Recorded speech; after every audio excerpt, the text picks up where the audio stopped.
Hey guys, happy Passover. I hope you guys had a great Passover. Baseball has been great so far through the first 18 games. We had amazing games yesterday. The Mets won the series against the Athletics 8-0, and then 7-6, and then 8-6. And then they lost only one game, 3-1. Literally, they had great pitching performance by Konga Senga, who went 7 innings, only allowed no runs, 1 walk, and 2 hits and 11 strikeouts. He dominated for them. And Brandon Nimmo had multiple home runs in that series. Francisco Lindor had multiple hits.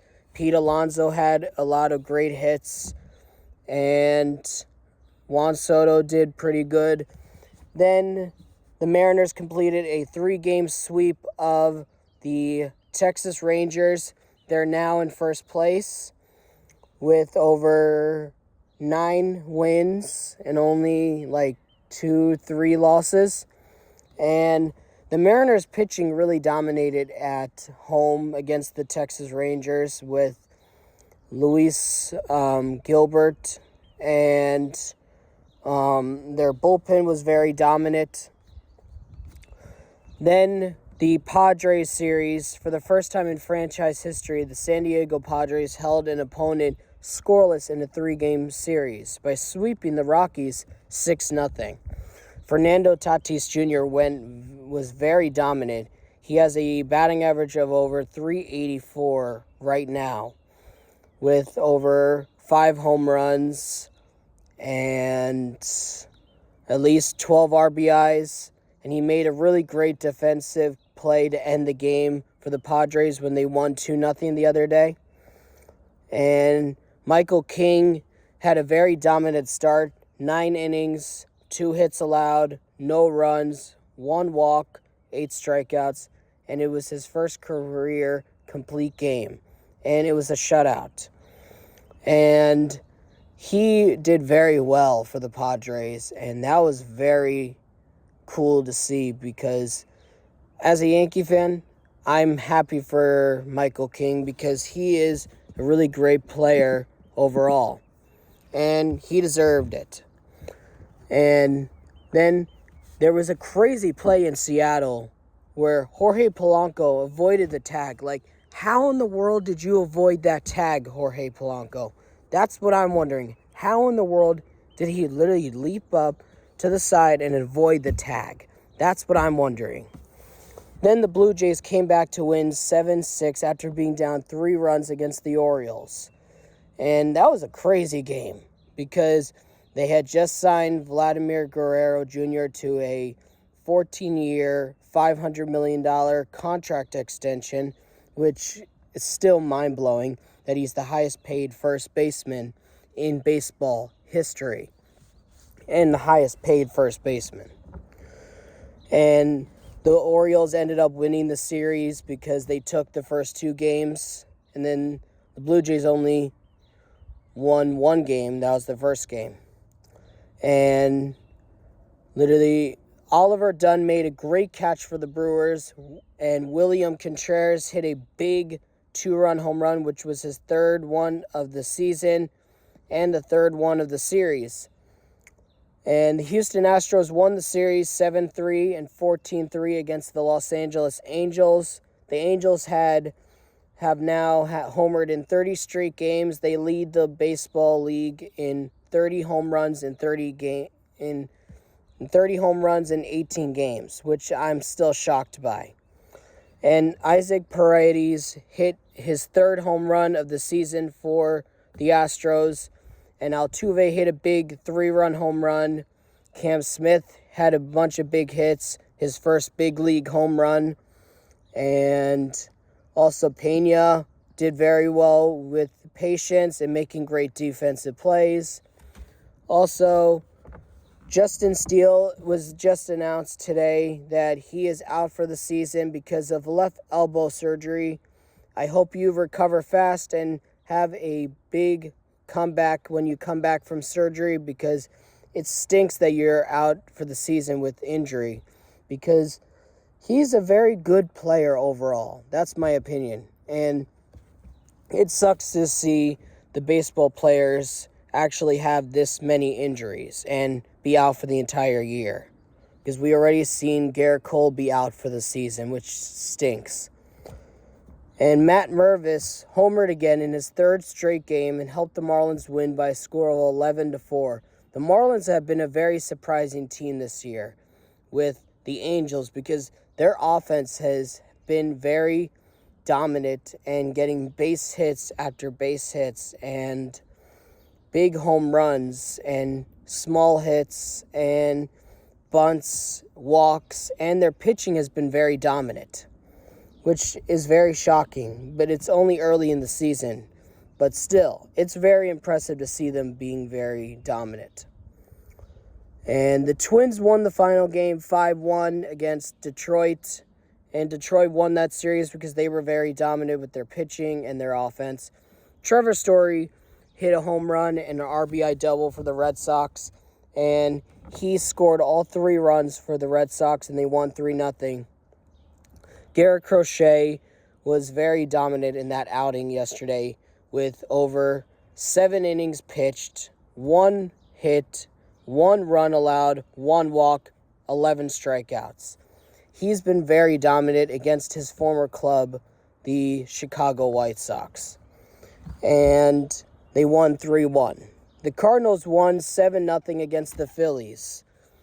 They had a franchise record 21 hits in that game, which I was literally blown away because I haven't seen that happen in a long time. And Wilson Contreras hit his first home run of the season with a 2-run home run yesterday, and literally the Phillies weren't able to score a run because the Cardinals pitching was very dominant yesterday.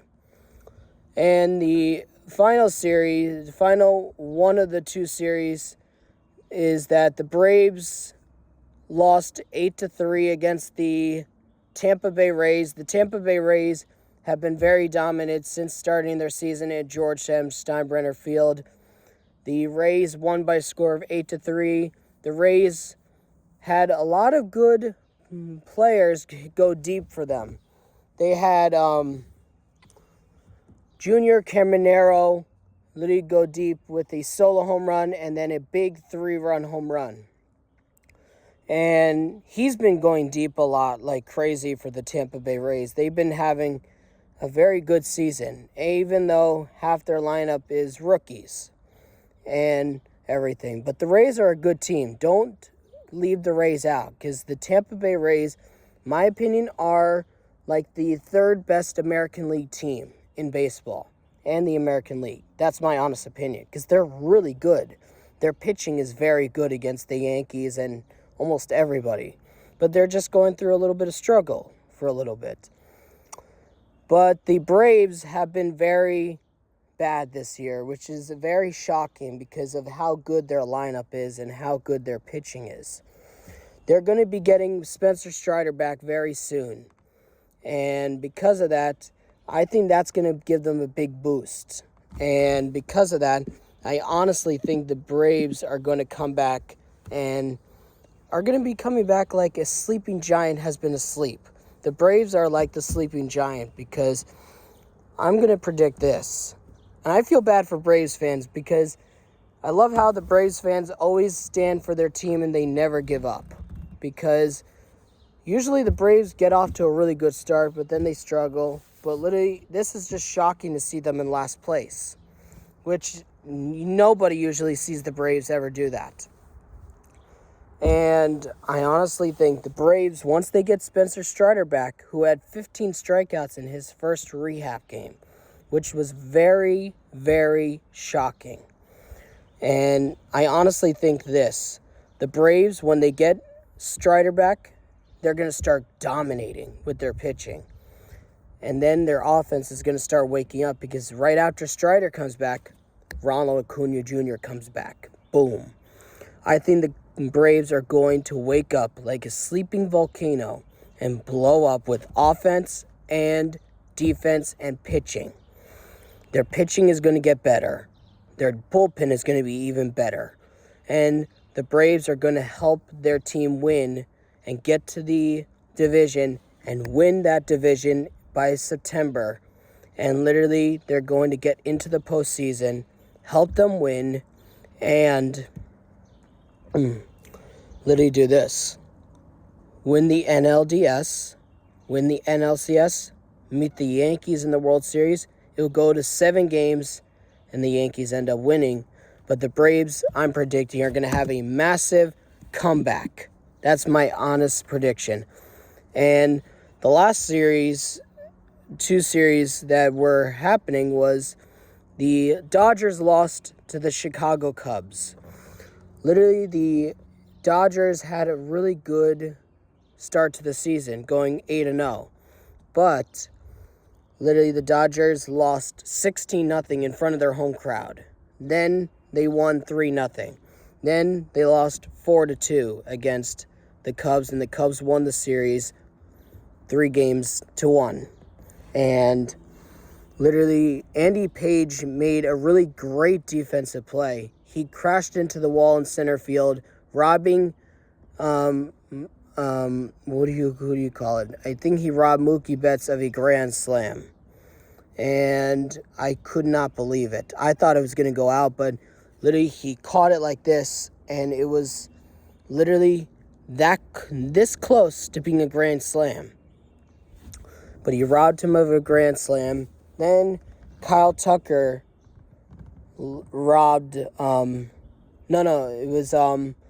Andy Page robbed the Cubs player, Michael Busch, of a grand slam to get the Cubs back on the board.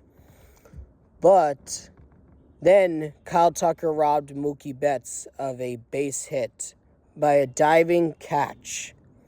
And literally, I could not believe that play because it was a really good defensive play. Kyle Tucker is a great defensive player, and I was shocked that the Astros traded him to the Cubs. But they got some good players for him that made the big leagues and are doing pretty good for them. The Yankees lost the series to the San Francisco Giants. First game, 9-1. Second game, they won 8-4. Last game yesterday, they lost 5-4.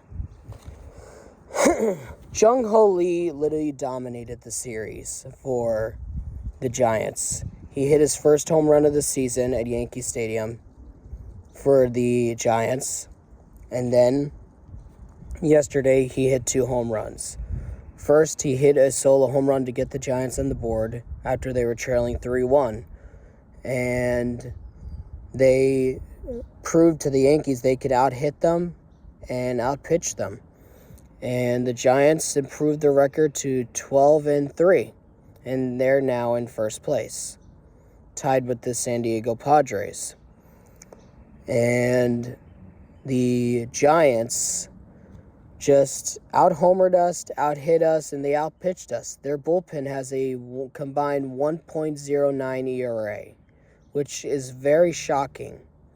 Because I remember when they had that kind of ERA in their bullpen was when they won the World Series in 2010 and 2014. I remember it.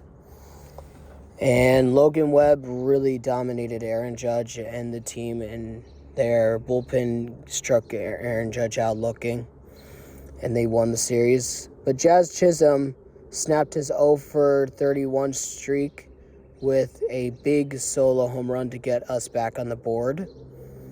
And I think this could be the start of him getting into a groove of getting more base hits after having a little bit of a struggle. But my honest opinion, if the Yankees want to win more games and win the division and get back to the World Series, I know it's only 18 games, but if the Yankees want to do that, their pitching has to stop giving up so many runs and stop walking so many guys and literally just go after the players and literally strike them out or get them to fly out or ground ball outs. And they have to score runs. And not just home runs, but home runs are nice. But they have to get more base hits, like what Brett Gardner used to do. Steal bases, get a single, double, triple. and steal a base. That's how you win ball games. And also, there was breaking news today that Aaron Judge has been named Team USA captain, and he intends to play for them in 2026 World Baseball Classic. That is amazing news. Congratulations, Aaron Judge. And to hear Mike Trout actually say, I want him to be the next captain. Literally, that's an amazing feeling to get from one of the best players in baseball, if not the best. Because when Aaron Judge got called up, Mike Trout was the best player in baseball. He still is, but he's dealt with injuries. But it's honestly the best feeling to see Aaron Judge be on the World Baseball Classic, to represent the United States of America. And hearing what Aaron Judge said, which was true, that it shows that you get to honor the men and women who serve this country. And it's very honorable. And Aaron Judge is a great player, and he's right that teams go through struggles, and it's April weather. It's usually cold in April, and players just got to get used to it. And because of that, Aaron Judge is right. And I can't wait to watch World Baseball Classic next year, because it's going to be really awesome. We heard Tyler Glasnow say he wants to be on Team USA, but it looks like he may not. But we should be getting some Team USA roster updates. Also, the Brett Beatty did make a really great 5-4-3 double play for the Mets yesterday, which was really good. And it's been shocking to see the Dodgers struggle, because everybody's like, oh, did we overrate the Dodgers? No, we didn't. It's normal. Every team is human. They go through struggles. And it's not usual for Dodger fans to see it, because they're used to seeing their team win. But it's normal. And I think it's very good that Dodgers are getting back to their winning ways and going through the struggles as a team, because that's a team that never gives up. And I want to say thank you guys for joining the Baseball Blogs. Happy Passover, and I hope you guys have a great day. Go Yankees.